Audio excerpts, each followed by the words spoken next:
क्या कविता केवल कवि की भावनाओं की अभिव्यक्ति है? क्या महान कवि अपनी निजी भावनाएं लिखता है या उनसे ऊपर उठ जाता है?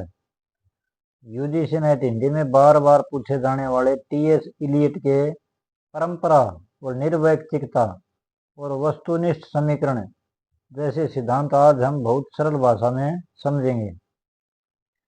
साथ ही अंत में महत्वपूर्ण एमसीक्यू भी करेंगे जो सीधे परीक्षा में पूछे जाते हैं।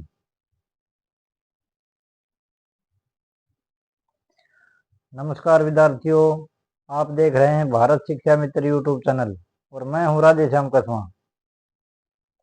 यूजीसी नेट हिंदी की तैयारी में पाश्चात्य काव्य शास्त्र अत्यंत महत्वपूर्ण है और जब भी आधुनिक आलोचना की बात होती है तो टीएस इलियट का नाम सबसे प्रमुख रूप से लिया जाता है।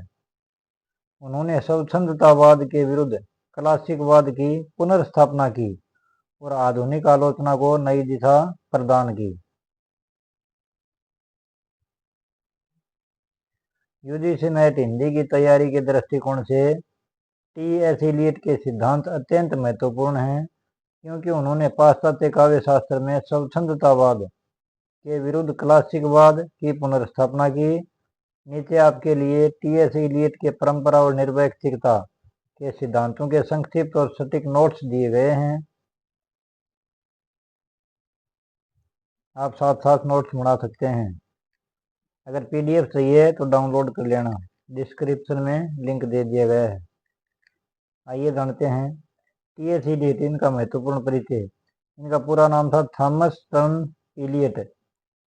1888 से 1965 तक इनका जीवन काल रहा। नोबेल पुरस्कार कब मिला? 1948 में दी वेस्टलैंड इनकी कीर्ति थी, जो 1922 में प्रकाशित हुई उस पर। महत्वपूर्ण निबंध tradition and the individual talent 1919, जिसमें उन्होंने परंपरा और निर्वैयक्तिकता के सिद्धांतों का प्रतिपादन किया। अब प्रश्न उठता है कि इलियट परंपरा को किस रूप में देखते हैं।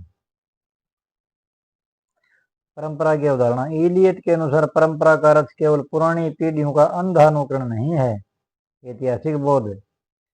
परंपरा को प्राप्त करने के लिए ऐतिहासिक बोध अनिवार्य है। इसका अर्थ है कि लेखक को न केवल वर्तमान का बल्कि अतीत की वर्तमानता का भी ज्ञान होना चाहिए।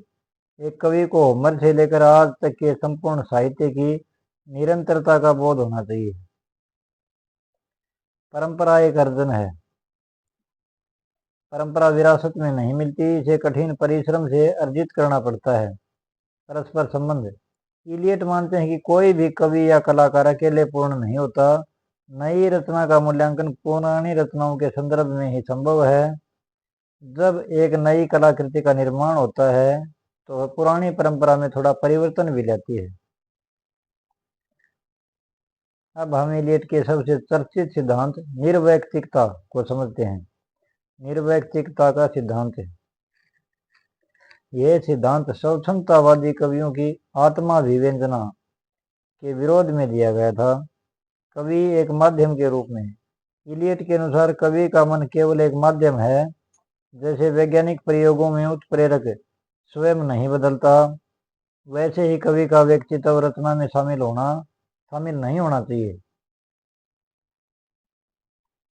उन्होंने उदाहरण दिया है प्लेटिनम के तार का। उन्होंने समझाया कि जब ऑक्सीजन और सल्फर डाइऑक्साइड के मिश्रण में प्लेटिनम का तार डाला जाता है तो सल्फ्यूरिक एसिड बनता है, लेकिन इस एसिड में प्लेटिनम का कोई अंश नहीं होता और न ही तार पर कोई प्रभाव पड़ता है। इसी तरह कविता में कवि के निजी व्यक्तित्व के बजाय अनुभवों का मिश्रण होना चाहिए। व्यक्तित्व से पलायन। इलियट का प्रसिद्ध कथन है, कविता व्यक्तित्व की अभिव्यक्ति नहीं बल्कि व्यक्तित्व से पलायन है। Escape from personalities.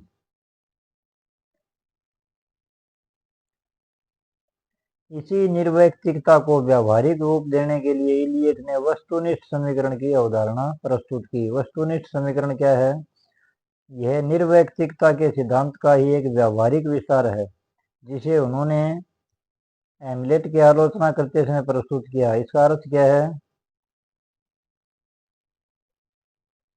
कवि अपने अमूर्त भावों को सीधे व्यक्त नहीं कर सकता।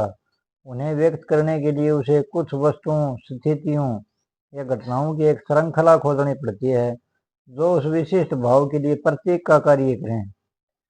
हेमलेट की असफलता। एलियट ने शेक्सपियर के नाटक हेमलेट को एक कलात्मक विफलता माना, क्योंकि इसमें हेमलेट के भीतर के तीव्र कष्ट के अनुरूप कोई ठोस वस्तुनिष्ठ आधार या कारण नहीं दिखाई देता। कविता के 3 स्वर। एलियट ने कविता की अभिव्यक्ति के 3 सत्र बताए हैं। प्रथम सत्र, जब कवि स्वयं से बात करता है, जैसे गीत या आत्मगत कविता। द्वितीय स्वर, जब कवि श्रोताओं या पाठकों को संबोधित करता है, जैसे उपदेशात्मक या सामाजिक कविता। तीसरा स्वर क्या है, जब कवि अपने पात्रों के माध्यम से बात करता है, जैसे नाटक में। यूजीसी नेट हेतु विशेष तथ्य, भारतीय काव्य शास्त्र से तुलना। इलियट के निर्वैयक्तिकता और वस्तुनिष्ठ समीकरण की तुलना भारतीय काव्य शास्त्र के साधारणीकरण और विभावन व्यापार से की जाती है।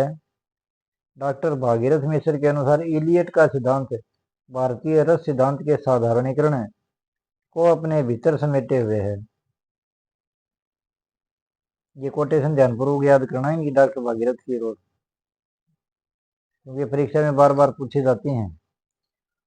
परीक्षा के लिए महत्वपूर्ण उदाहरण क्या है, आलोचना उतनी ही अनिवार्य है जितनी की सांस लेना। इलियट का प्रसिद्ध कथन। Poetry is not a turning loose of emotion but an escape from emotion. अर्थात कविता भावों को मुक्त विस्फोट नहीं, बल्कि उनसे ऊपर उठने की प्रक्रिया है। अब कुछ महत्वपूर्ण प्रश्न देखते हैं जो यूजीसी नेट परीक्षा में बार बार पूछे जाते हैं। आप पहले समय उत्तर सोचिए, अपने कॉपी पर लिख लीजिए और बाद में मिलान कीजिए उत्तर सही है या नहीं। ऐसी कल्पना करो आप परीक्षा हॉल में बैठे हैं। पहला प्रश्न है, सूची 1 को सूची 2 से सुमेलित कीजिए। सूची 1 में रचना दी गई है, सूची 2 में उनके प्रकाशन वर्ष हैं। The Sacred Wood 1922, 20, 44, 35। The Waste Land Murder in the Cathedral 4 Quartets. अगला प्रश्न देखते हैं, टी.एस. इलियट के अनुसार परंपरा के संदर्भ में कौन सा कथन असत्य है। परंपरा ऐतिहासिक बोध की अपेक्षा रखती है। परंपरा केवल पुराने लेखकों का अंधानुकरण है। परंपरा एक अर्जन है, विरासत नहीं। नई रचना परंपरा के पूर्व निर्धारित ढांचे में परिवर्तन लाती है। इनमें से आपको असत्य कथन देखना है। अब आगे तर्क और कथन और कारण।